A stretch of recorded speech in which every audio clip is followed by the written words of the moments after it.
ಚಾಮರಾಜನಗರ ಜಿಲ್ಲೆಯ ಶಾಗ್ಯ ಗ್ರಾಮದಲ್ಲಿ ಶೂಟೌಟ್ ಆಗಿರುವಂಥದ್ದು ಈಗಾಗಲೇ ಎಲ್ಲರಿಗೂ ಗೊತ್ತಿರೋ ವಿಚಾರ. ಶೂಟೌಟ್ ಯಾವ ಕಾರಣಕ್ಕೆ ಆಯಿತು, ಯಾರು ಶೂಟೌಟ್ಗೆ ಬಲಿಯಾದರು, ಜೊತೆಗೆ ಈ ಶೂಟೌಟ್ ವಿಚಾರಕ್ಕೆ BJP ಜೊತೆಗೆ ಕಾಂಗ್ರೆಸ್ ನಡುವೆ ಯಾವ ರೀತಿಯಾದ ರಾಜಕಾರಣ ನಡೀತಾ ಇದೆ 2 ದಿನಗಳಿಂದ ಅನ್ನೋದು ಗೊತ್ತಿರೋ ವಿಚಾರ ಎಲ್ರಿಗೂ. ಆದರೆ ಈಗ ಇದೇ ಶೂಟೌಟ್ ವಿಚಾರ ಸಂಬಂಧಪಟ್ಟಂತೆ ನೋಡಬೇಕಾದ್ರೆ ವಿಧಾನಸಭೆಯಲ್ಲೂ ಸಹ ಸಾಕಷ್ಟು ಸದ್ದು ಮಾಡಿರುವಂಥದ್ದು.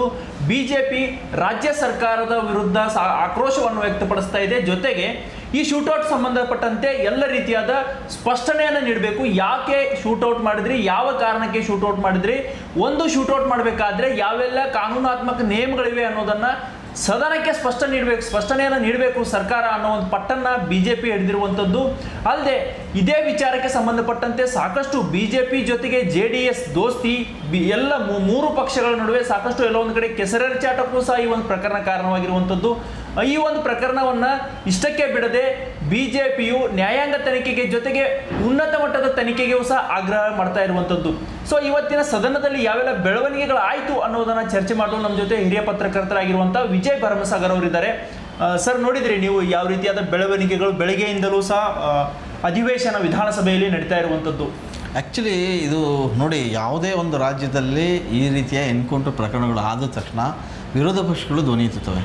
ಫಸ್ಟ್ ಆಫ್ ಆಲ್ ಎನ್ಕೌಂಟ್ರು ಆದಾಗ ಅಲ್ಲಿಯ ಸರ್ಕಾರಗಳು ಸ್ಪಷ್ಟತೆ ಕೊಡೋದಿಲ್ಲ. ಕರೆಕ್ಟ್. ಯಾವುದೇ ರಾಜ್ಯದಲ್ಲಾಗಲಿ ಅದು ಈ ಹಿಂದೆ ಯಾವುದೋ ಕೆಲವು ಪ್ರಕರಣದಲ್ಲಿ ಎನ್ಕೌಂಟ್ರ್ ಆದ ತಕ್ಷಣ ಅದಕ್ಕೆ ಡೈರೆಕ್ಟಾಗಿ ಇರುವಂಥ ವಿಚಾರಗಳನ್ನ ಹೇಳೋದಿಲ್ಲ ಸರ್ಕಾರಗಳು. ಕೆಲವೊಂದು ಕಡೆ ಅದನ್ನು ಮರೆಮಾಚುವ ಪ್ರಕರಣ ಆಗುತ್ತೆ. ಯಾಕಂದರೆ ಅದು ಕಾನೂನಾತ್ಮಕವಾಗಿ ನೀವು ಹೇಗೆ ಅದನ್ನು ನೀವು ಇದನ್ನು ಡಿಫೆಂಡ್ ಮಾಡ್ಕೊತೀರ, ತುಂಬ ಕಷ್ಟ. ಸೊ ಇಲ್ಲಿ ಆ ಮೂವರು ಏನು ಎನ್ಕೌಂಟ್ರ್ ಆಯಿತು, ಅವ್ರು ಮೂವರು ಫಸ್ಟ್ ಆಫ್ ಆಲ್ ರೈತರ, ಮತ್ತು ಆ ಮೂವರು ನಿಜಕ್ಕೂ ಬೇಟೆಯಾಡೋದಕ್ಕೆ ಬಂದಿದ್ರ, ಈ ಗೊಂದಲಗಳು ಎಲ್ಲರಲ್ಲಿ ಇರೋದು. ಈ ಗೊಂದಲ ಸರ್, ಈಗ BJPನೂ ಹೇಳುತ್ತೆ ಅದರ ರೈತರು ಅನ್ನೋ ಲೆಕ್ಕಾಚಾರದಲ್ಲಿ BJP ಅದನ್ನು ಸಮರ್ಥನೆ ಮಾಡ್ಕೊಳ್ತಾ ಇದೆ.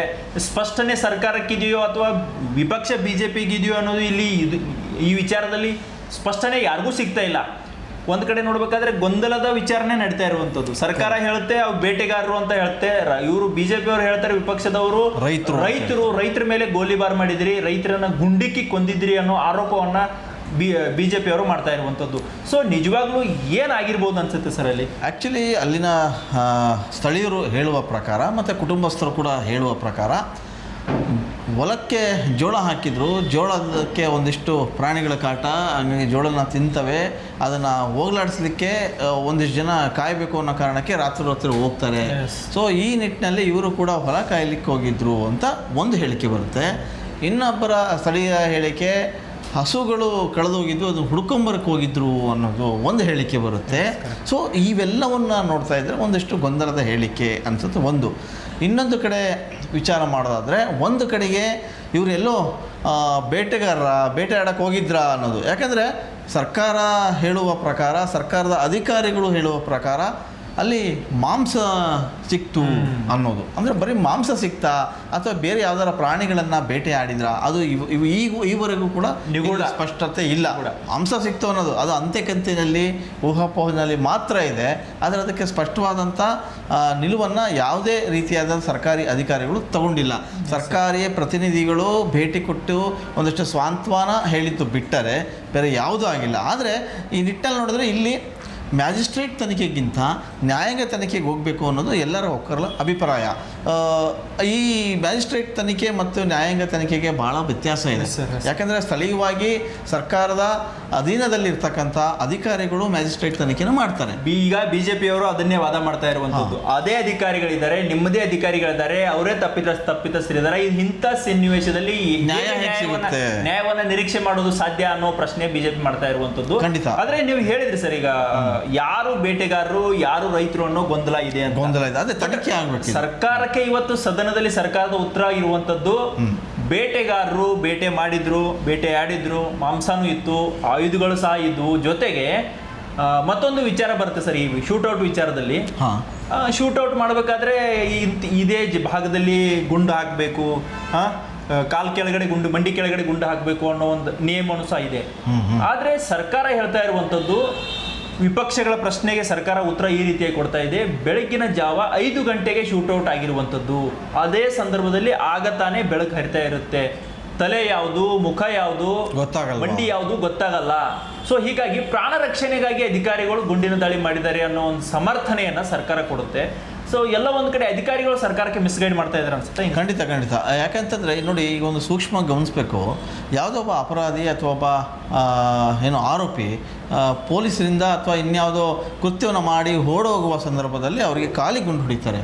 ಇದು ವಾಸ್ತವ. ಆಮೇಲೆ ಇದು ರೀತಿ ಇರೋದು. ಆದರೆ ಎನ್ಕೌಂಟ್ರ್ ಯಾವಾಗ ಆಗುತ್ತೆ ಅಂದಾಗ ಅವನು ತಪ್ಪಿಸಿಕೊಂಡು ಇನ್ನೆಲ್ಲೋ ಹೋಗುವಾಗ ಒಬ್ಬ ಆರೋಪಿಯಾಗಿ ಪೊಲೀಸರ ಕಡೆಯಿಂದ ತಪ್ಪಿಸ್ಕೊಂಡು ಹೋದಾಗ ಅಥವಾ ಪೊಲೀಸರಿಗೆ ಗುಂಡಿಟ್ಟು ಹೊಡಿತಾರೆ ಅಥವಾ ಅವ್ರ ಮೇಲೆ ಅಟ್ಯಾಕ್ ಮಾಡ್ತಾರೆ ಅನ್ನೋ ಸಂದರ್ಭದಲ್ಲಿ ಅದು ಅನಿವಾರ್ಯ ಕಾರಣದಿಂದ ಫೈರ್ ಮಾಡ್ತಾರೆ. ಆದರೆ ಇಲ್ಲಿ ಸೂಕ್ಷ್ಮ ಗಮನಿಸಬೇಕು, ಮುಂಜಾನೆ ನಡೆಯುವಂಥ ಈ ಒಂದು ಎನ್ಕೌಂಟರು ಯಾವ ರೀತಿ ಆಗಿದೆ ಅನ್ನೋದು ಭಾಳ ಅನುಮಾನಗಳಿಗೆ ಎಡೆ ಮಾಡಿಕೊಟ್ಟಿದೆ. ಸೊ ವಿರೋಧ ಪಕ್ಷಗಳು ಎಲ್ಲೋ ಒಂದು ಕಡೆಗೆ ಕುಟುಂಬಸ್ಥರಿಗೆ ಪರವಾಗಿ ನಿಂತ್ಕೊಂಡು ಮಾತಾಡ್ತಾ ಇದ್ದಾರೆ. ಆದರೆ ಸರ್ಕಾರ ಎಲ್ಲೋ ಒಂದು ಕಡೆಗೆ ಅಧಿಕಾರಿಗಳ ಪರ ವಹಿಸ್ಕೊಂಡು ಮಾತಾಡ್ತಾ ಇದೆ. ಈ ನಿಟ್ಟಲ್ಲಿ ನೋಡೋದಾದರೆ ಮ್ಯಾಜಿಸ್ಟ್ರೇಟ್ ತನಿಖೆಗಿಂತ ನ್ಯಾಯಾಂಗ ತನಿಖೆ ಆಗಬೇಕು ಅನ್ನೋದು ಎಲ್ಲರ ಒಂದು ಒತ್ತಾಯ. ಬಟ್ ಇಲ್ಲಿ ಇನ್ನೊಂದು ವಿಚಾರನ ನಾವು ಗಮನಿಸಲೇಬೇಕು. ಮುಖ್ಯವಾಗಿ ಅವ್ರ ಕುಟುಂಬದವರು ಹೇಳ್ತಾರೆ, ಒಬ್ಬೊಬ್ಬರು ಒಂದೊಂದು ರೀತಿಯ ಹೇಳಿಕೆಗಳನ್ನು ಕೊಡ್ತಾ ಇದ್ದಾರೆ. ಸೊ ನೋಡಿ, ಈಗ ಇವತ್ತು ನೀವು ಗಮನಿಸಿರ್ಬೋದು, ಈ ಹೇಳಿಕೆ ಯಾವಾಗ ಪ್ರಸಾರ ಆಗುತ್ತೆ ಈ ಒಂದು ಪ್ರಕರಣ, ತಮಿಳುನಾಡಿನ ಸಿಎಂ ಕೂಡ ಮಾತಾಡ್ತಾರೆ. ಅದು ಇದೊಂದು ಹತ್ಯಾಕಾಂಡ ಅಂತ ಕರೀತಾರೆ. ತಮಿಳಿಗರ ಹತ್ಯಾಕಾಂಡ. ಅರಣ್ಯ ಇಲಾಖೆ ಯಾವ ಉತ್ತರವನ್ನ ನೀಡಿದೆ ಅದನ್ನ ನಾವು ಸ್ವೀಕಾರ ಮಾಡಲ್ಲ, ಅದು ಸ್ವೀಕಾರಕ್ಕೆ ಅರ್ಹ ಅಲ್ಲ. ಕರ್ನಾಟಕ ಸರ್ಕಾರ ಉನ್ನತ ಮಟ್ಟದ ತನಿಖೆಯನ್ನ ಮಾಡಬೇಕು, ಜೊತೆಗೆ ಪರಿಹಾರವನ್ನ ಕೊಡಬೇಕು ಅನ್ನೋ ಒಂದು ವಾದವನ್ನ ತಮಿಳುನಾಡು ಸಿಎಂ ಅವರು ಮಾಡ್ತಾರೆ. ಅಂದ್ರೆ ಈ ಪ್ರಕರಣ ಸಾಕಷ್ಟು ಗಂಭೀರತೆಯನ್ನು ಪಡೆದುಕೊಂಡಿದೆ ಅನ್ನೋದು ಇಲ್ಲೇ ನಮಗೆ ಸ್ಪಷ್ಟ ಆಗುತ್ತೆ. ಹೌದು 100%. ಇಲ್ಲಿ ನೋಡಿ, ಈಗ ಯಾರ್ದು ತಪ್ಪು ಸರಿ ಅನ್ನೋದಕ್ಕಿಂತ ಹೆಚ್ಚಾಗಿ ಆಗಿರುವ ಪ್ರಕರಣವನ್ನು ತನಿಖೆ ಯಾವ ನಿಟ್ಟಿನಲ್ಲಿ ಮಾಡಬೇಕು, ತಪ್ಪಿತಸ್ಥರಿಗೆ ಯಾವ ನಿಟ್ಟಿನಲ್ಲಿ ಅವರಿಗೆ ಶಿಕ್ಷೆಯನ್ನು ಪ್ರಕಟ ಮಾಡಬೇಕು ಅನ್ನೋದು ಬಹಳ ಮುಖ್ಯ.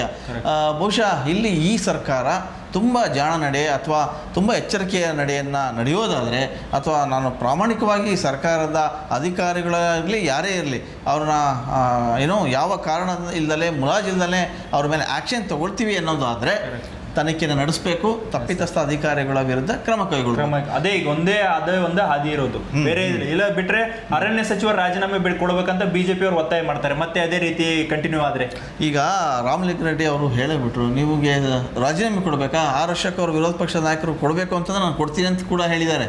ಅಂದರೆ ಇಲ್ಲಿ ತಪ್ಪು ಸರಿ ಅನ್ನೋದು ಇನ್ನೂ ಯಾರಿಗೂ ಗೊತ್ತಾಗಿಲ್ಲ.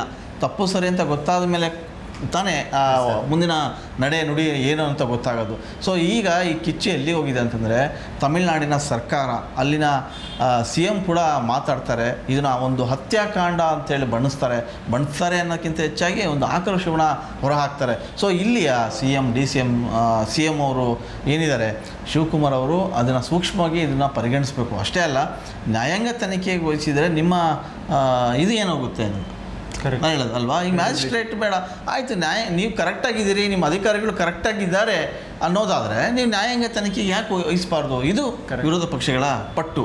ಸೊ ಆಯ್ತಪ್ಪ, ನಮ್ಮ ಮ್ಯಾಜಿಸ್ಟ್ರೇಟ್ ನಿಮಗೆ ನಂಬಿಕೆ ಇಲ್ವಾ ತಾನೆ, ನ್ಯಾಯಾಂಗ ತನಿಖೆಗೆ ವಹಿಸೋಣ ಬಿಡಿ, ತಪ್ಪಿತಸ್ಥಿದ ಅಧಿಕಾರಿಗಳು ಸಸ್ಪೆಂಡ್ ಮಾಡಿದ್ರೆ ಆಯ್ತು. ಇವತ್ತು ಅದೇ ರಾಮಲಿಂಗಾರೆಡ್ಡಿ ಅವರು ಅದೇ ಹೇಳಿದ್ರು, ಅರಣ್ಯ ಸಚಿವರು, ನಾವು ತನಿಖೆ ಮಾಡ್ತೀವಿ, ತನಿಖೆ ಮಾಡಿದ ನಂತರ ಯಾರೇ ತಪ್ಪಿತಸ್ಥರಿದ್ರು ಸಹ ಕ್ರಮ ಕೈಗೊಳ್ತೀವಿ ಅನ್ನೋ ಒಂದು ಸ್ಪಷ್ಟನೆಯನ್ನು ಸಹ ರಾಮಲಿಂಗಾರೆಡ್ಡಿ ಅವರು ನೀಡಿದ್ರು. ಬಟ್ ಈ ಒಂದು ವಿಚಾರದಲ್ಲಿ ನೋಡ್ಬೇಕಾದ್ರೆ ಬಿಜೆಪಿ ಇದನ್ನ ಪೊಲಿಟಿಕಲ್ ಟೂಲ್ ಆಗಿ, ರಾಜಕೀಯ ಅಸ್ತ್ರವಾಗಿ ಪಕ್ಕಾ ಬಳಕೆ ಮಾಡ್ತಾ ಇರೋದ್ರಲ್ಲಿ ಸ್ಪಷ್ಟವಾಗಿ ಅರ್ಥ ಆಗುತ್ತೆ.